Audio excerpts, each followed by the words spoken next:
now chanted is dedicated to Lord Ganesha. Lord Ganesha, according to Sanatan Dharma, is a elephant trunk god. We remember him before we start any good thing you are about to start at your household, at your work, at your office. We remember Lord Ganesha and then we start that work. So the mantra that we just now spoke invokes his energy within us and in the environment. So let's try to chant this mantra now. We will go word by word and then we will go with the tune. This page number is last 2. Page number is 2 but it's from the last. Like just flip your book from the back side and just go with it.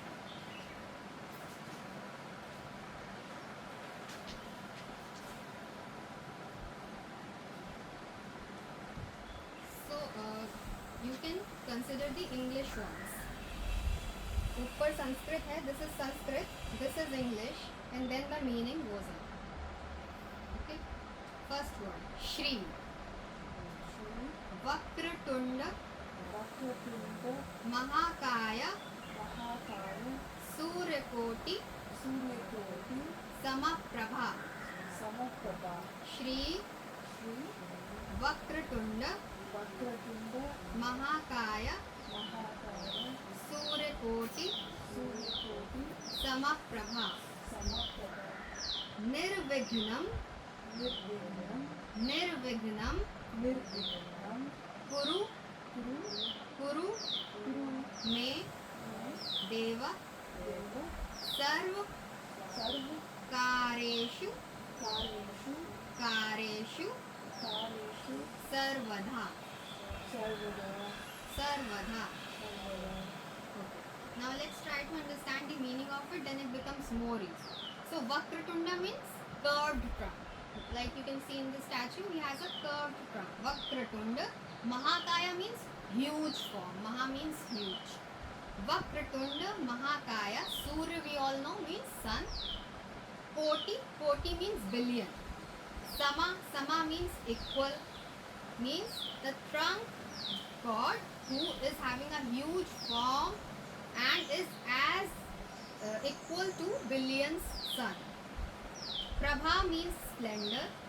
Nirvignam means no obstacles. Basically, he is a god who removes all the obstacles from our path. So Nirvignam means no obstacles. Kurume means give me. Deva means God. Now we are asking this splendor God to remove all the obstacles from our life and give us what? Give me all endeavors every time.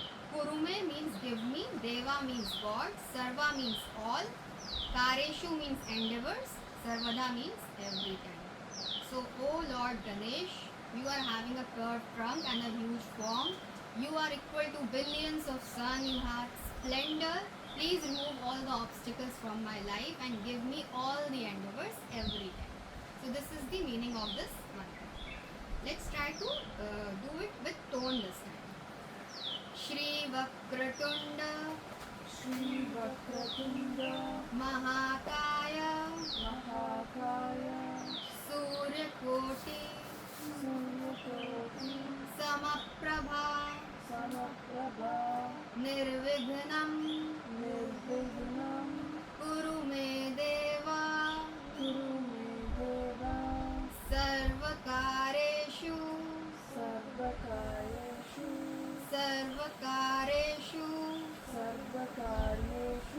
Sarvadha. Shri Vakratunda. Mahakaya. Suryakoti. Samaprabha. Nirvignam. Kuru me deva. Sarvakareshu. Sarvadha. So this tone may differ from different people. I might be singing in this tone, maybe some other person will sing it in another tone. But the pronunciation is what we need to understand and the meaning of it. And the tone you all can pick as per your own comfort for whichever tune. And what is the necessity of doing mantras before yoga? Yeah. So actually, mantras are also a form of pranayama. Like, have you noticed, like, when you chant mantra, try to notice your breath and the inhalation and exhalation movement of your stomach and lungs.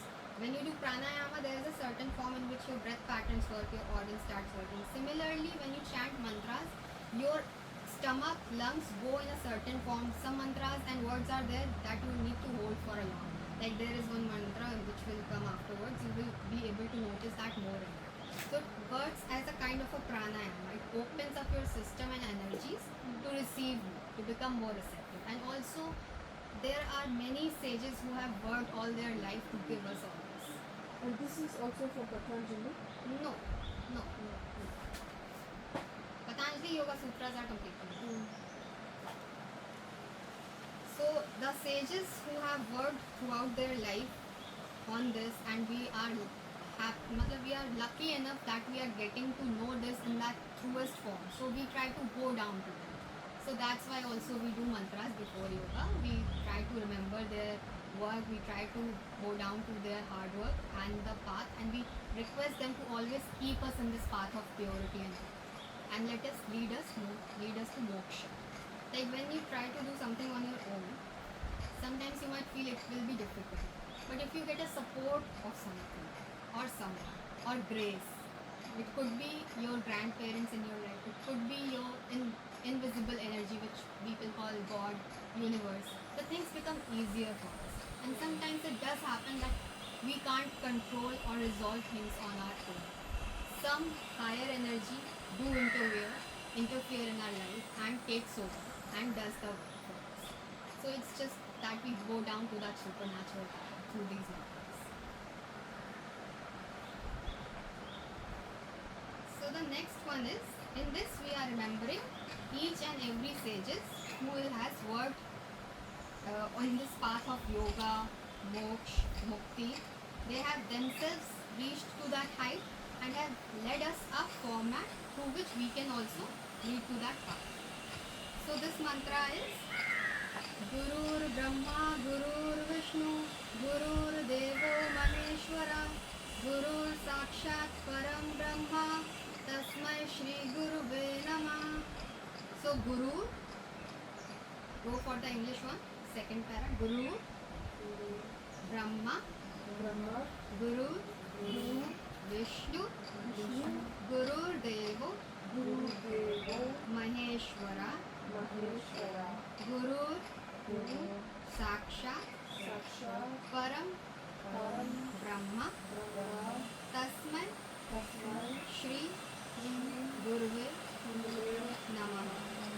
Guru, Guru, Brahma, Brahma, Guru, Guru, Vishnu, Vishnu, Guru, Guru, Devo, Devo, Maheshwara, Maheshwara, Guru, Guru, Sakshat Sakshat, Param Param, Brahma, Brahma, Tasmai Tasmai, Shri Shri, Guruve Guruve, Namah. Namah. Now, what's the meaning of this chant?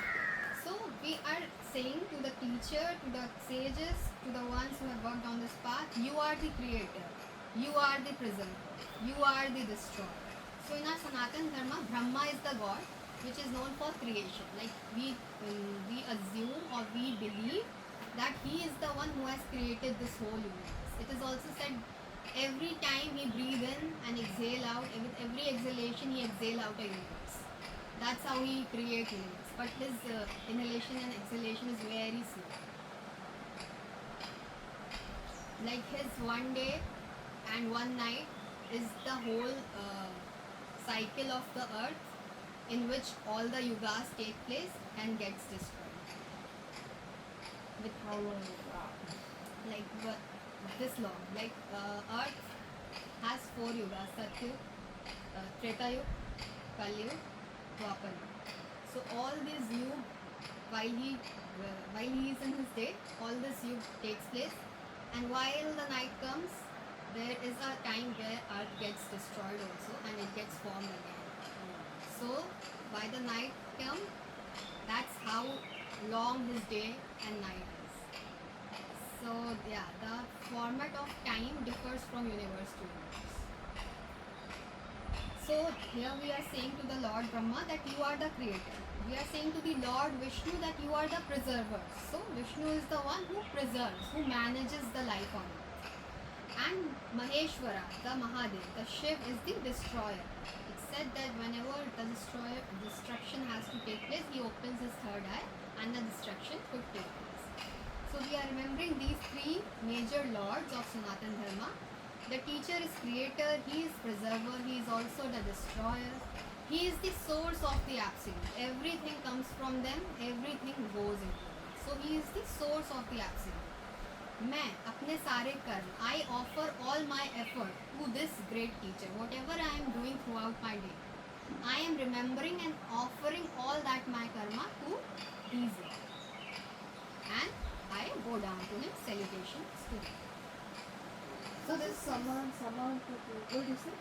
Samanta Means where? you said from these three gods or from something Samanta What did I say? Samantriya, maybe word if you could recall. Okay. The next time I'll tell you. Sanatan Dharma. Samanta. Okay, sir? So like we have modified the term into Hindu Dharma, Hindu religion, but actually Sanatan Dharma is the original rooted tradition or format or lifestyle in which we live.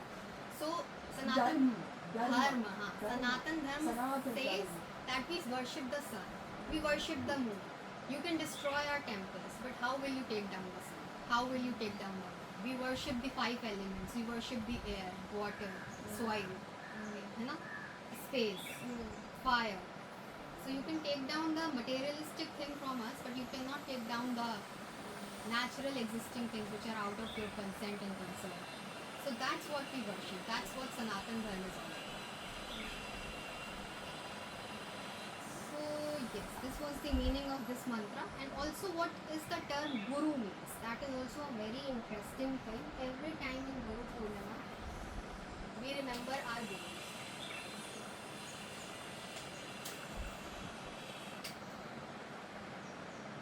And why is it important to have a guru in life? You can understand from this word only. So Gu means darkness. The darkness of our life. Gu means darkness. Gu means the repeller of darkness. Means the one who removes the darkness from our life. Darkness could also be considered as ignorance. We live, there is always a phase in one's life where he or she is living their life in complete ignorance. We are doing anything and everything with our bodies, with our environment. We are treating others like anything and everything. Like there is no form of humanity left in a person. That is what is to live life with ignorance. We are eating anything, we are listening anything, we are speaking anything. There is no consent and concern about what goes into our senses. Whatever you feed through five senses becomes you. Whatever you see, you become. Whatever you speak, you become. Whatever you hear, you become. Whatever you touch, you become. That's why it's very important what you allow to touch, whom you touch, what you see, what you listen. That's why it said always be in good company. Sangha. Satsanga. Satsanga means you are always in a good company. The bad company obviously spoils you. Whatever you see enters your mind and alters your brain. So the remover of darkness, the ignorance phase is Guru. Guru means the remover of darkness, ignorance from our life. So this is the importance of Guru. Once and you cannot search for a Guru. Whenever you are ready, the Guru will find you. That's how you know that he or she is your Guru. So whenever they enter, it could be a body form, it could be a non-body form, it could be a universal thing. It depends from person to person and energies to energies and the work you have done in your past life and present life and whatever is going on. It might take births and births to reach here. So whenever he enters, the life becomes, you start feeling the grace in everything. You start feeling his presence, his or her presence is, it feels like it's no longer your doing, it's all his doing, and he is taking over and controlling the things and making things easier for you to reach to the path of moksha. Because what's the purpose of human life in Sanatan Dharma? According to Sanatan Dharma, it's the purpose, the goal is to attain moksha, enlightenment and moksha. Moksha means, like sir was also explaining, it's beyond the vrittis. Like the modulations of mind happens, the ripples happens. Why do we do yoga? We do yoga to cease these modulations. Once it's ceased, we would be able to sit in a meditative posture for longer time. When we are able to sit in the meditative posture for longer time, we will be able to attain dharana, which is focusing on a single pointed attention for a longer time. When this single pointed attention becomes effortless, then it becomes dhyana. You enter a meditative state. Effortless dharana, single pointed attention becomes dhyana, and when dhyana becomes effortless, it's called samadhi. Then the object and the observer both becomes one. When we will do Tratak, you will get a slide second where you can experience it. Like for example, dharana, there is a flame in front of me, I am trying to focus on it. I sit, I focus for a longer and longer duration, and it becomes effortless for me. So now I am able to focus on that single pointed flame for a longer time, and I have entered a dhyana state. Now, when this dhyana state becomes effortless, then the difference between the flame and me will vanish. We both will become one. The object and the observer becomes one. That is the state of Satchit. And when they achieve it for a longer time, then enlightenment also could take place. And after enlightenment, the person gets a choice that you want to remain in the body or you want to leave the body and attain moksha. So there are few sages who after enlightenment also choose to stay back so that they can spread awareness and lead us fools to that path. So like it's a very big thing to do. What's the other option? Be released. Yeah, they release from Sahasrara. They release And their what- prana from Sahasrara. And what gets left on the body? Like we So you have seen sages in Padmasana. In Padmasana, they leave the body, and then we cremate that same body as it is in the ground. Like, physically. like they have left the body. The soul has left the body, but they are still holding that Padmasana. What's That the is Padmas? the lotus pose. The Buddha. Lotus pose. Oh, okay, Lotus yes. pose. Yeah, I can't say. She can you show him? Yeah, I know. Yeah. So they either Padmasana or Siddhasana is also there. They take that asana, they enter samadhi, and their energy channels reaches through chakras, and from here to Sahasrara they could leave the body. Oh wow. And then they come back. Yeah? I don't understand what happens. Yes. There's a choice. Either they could completely leave and exit, like they are able to travel, astral travel. You understand, no? So they are going to have. So they can exit, enter, or they could completely choose to exit this body and attain moksha and leave. And then what happens with the body then? The body is like when it dies. They die. The body dies. Yeah. Their In soul normal goes. cases, we declare the body is dead. But when a guru or when a sannyasi, when these people attain, leave their body, we do not call it death. We call it that they have attained moksha. Because they have consciously left their body, on their will. So we can't call them death. But the body is no more in function. So we take this body and put it in the soil. Instead of burning, we bury it. Why? Because the yogi who has left the body is no longer has any attachment to the body. Why do we burn the body? Because when a normal person leaves, then they tend to have attachment to the body. Like the soul is still entangled to the body. So we burn it as quickly as possible so that they can carry on their karma and go to take the next birth quickly. Otherwise, they will keep roaming around the same body, person, people. But when a tapasvi, sadhu, sannyasi does it, and we find the body in Padmasana, that he has left, exited consciously in Padmasana, then we worry it because he is no longer attached to the body. And he has attained moksha.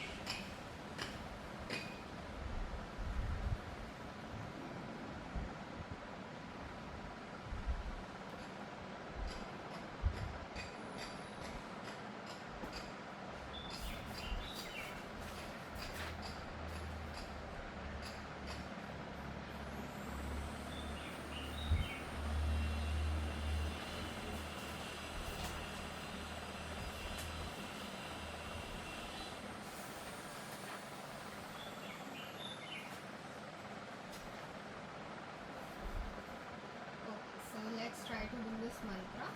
One by one we will do by words and then again we will try to do it in words. Guru, Guru Brahma, Guru Vishnu, Guru Devo, Maheshwaraha, Guru Sakshat, Param Brahma, Tasmai Shri, Guruve Namah. Gurur Brahma, Gurur Vishnu, Gurur Devo, Maheshwaraha, Gurur Sakshat, Param Brahma, Tasmai Shri, Guruve Namaha. Gurur Brahma, Gurur Vishnu, Gurur Devo, Maheshwara, Gurur Sakshat, Param Brahma, Tasmai Shri, Guruve Namaha. So that's how we remember and go down to our gurus.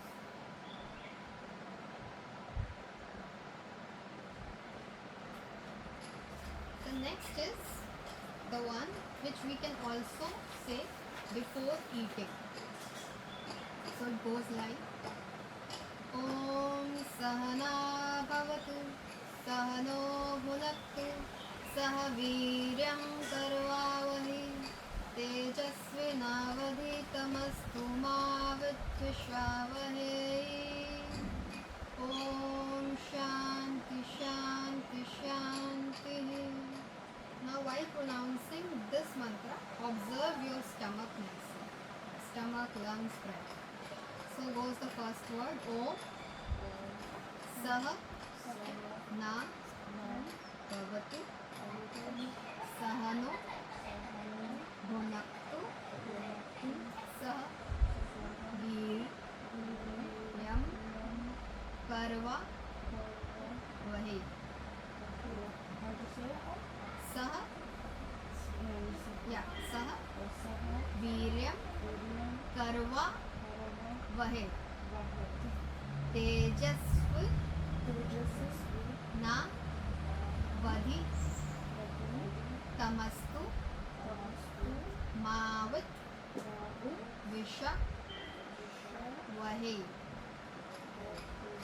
Om Shanti Shanti. So Om Sahana Bhavatu Sahana Bhavatu Sahano Bhunaktu Sahano Bhunaktu Saha Viryam Karvavahi Saha Viryam Karvavahi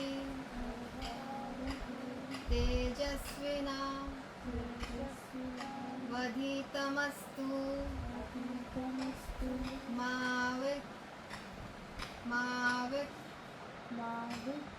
Vishavahe. Vishavahe. Om Shanti Shanti Shanti. Om Shanti Shanti Shanti. So the meaning of it goes like, may Lord protect us all, may Lord nourish us all, may we work together with great energy, may our intellect be sharpened, let there be no animosity or envy among us, and let there be peace, peace and peace. So together we grow, nourish with great energy without any envy, and intellectual of each and every person should keep growing. This is the meaning of this mantra. So we will go one line straight, straight spine. Let's try to say it nicely. Om Sahana Bhavatu Om Sahana Bhavatu Sahano Bhunaktu Sahana Bhunaktu Saha Viryam Karvavahi Saha Viryam Karvavahi Tejasvinavaditamastu Tejasvinavaditamastu Ma Vitvishavahe. Ma Vishavahe. Om Shanti Shanti Shanti. Om Shanti Shanti Shanti. So on the second and third line, were you able to feel the inhalation and exhalation with force? Some pronunciation of these mantras. So that's how it works. That's why we also say that tantra is also a kind of pranayama which activates our body into certain way.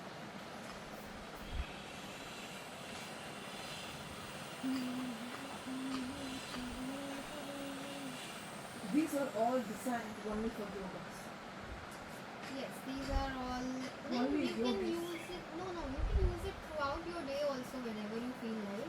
But mostly the yogis do that. Yeah, mostly the yogis do that. Like in the whenever you are worshipping your Lord in the morning, you can say Guru Brahma, Guru Vishnu, Guru Deva Maheshwara, Guru Sakshat Parabrahma, and this Vakratam Mahakai. Any time you start something new, or even you begin your day, you can just remember the Lord there. So these are the ones. See, yoga is lifestyle. You can incorporate anything of it into your daily life.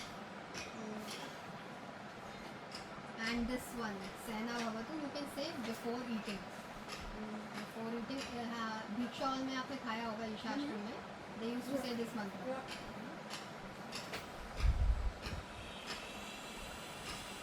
So let's move to the next one. In this, we are invocating the energy of Sage Patanjali. Vande Guruna Charanaravinde Sandarshita Swatma Sudha Bodhe Nishrese Jagat Nigamane Sansar Halahal Moha Shanti Avahu Purushakaram Shankh Chakrasidharanam Sahasrashirsham Svetam Pranamami Patanjalim. Okay, this is a long one. So the meaning of it is, I bow down to the lotus feet of my great master who is Sage Patanjali. Sage Patanjali is also known as the father of yoga, who uncovers one true self and awakens happiness within us. Like a shaman, like a doctor in the jungle, he brings total complete well-being. He can even heal the most awful poison of conditioning and illusion. The upper body of human shape carrying a conch. Conch means shank. In the beach side also you find seashells, no? A bigger form of it is called conch.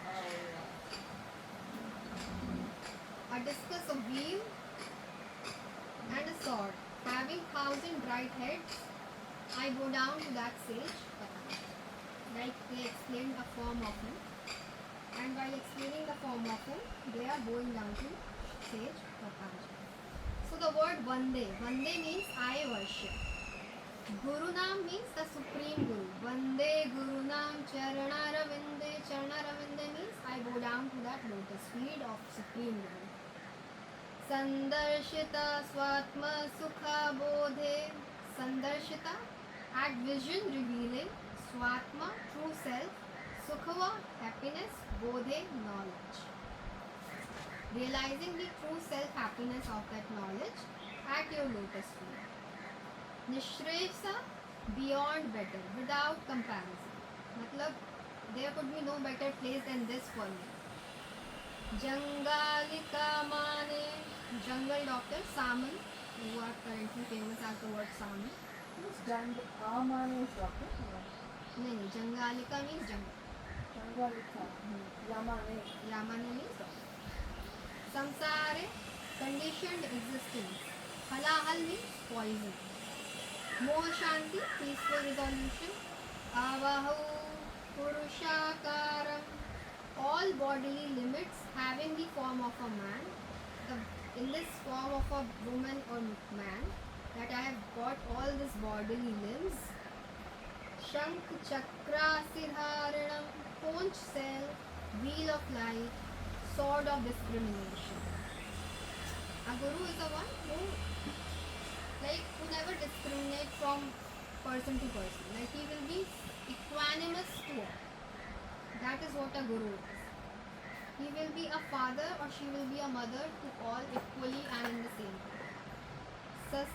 Sahasra means thousand. Shirsam means head, thousand heads.